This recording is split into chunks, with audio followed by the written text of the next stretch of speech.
Here's I will show you how to add new fonts in your Samsung Galaxy A16 device.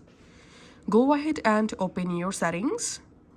In settings, go down, tap on display. In display settings, scroll down a little bit and tap on font size and style. And here tap on font style.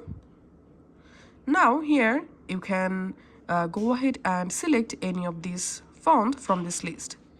And to add more fonts, just tap on download fonts and you directly jump into Galaxy Store font page.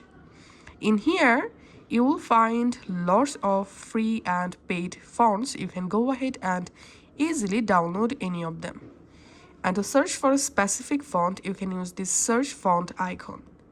Let's find here top free fonts and let's download this cool jazz fonts, for example. Just tap on this download button and it may a couple of moments or seconds to download the font.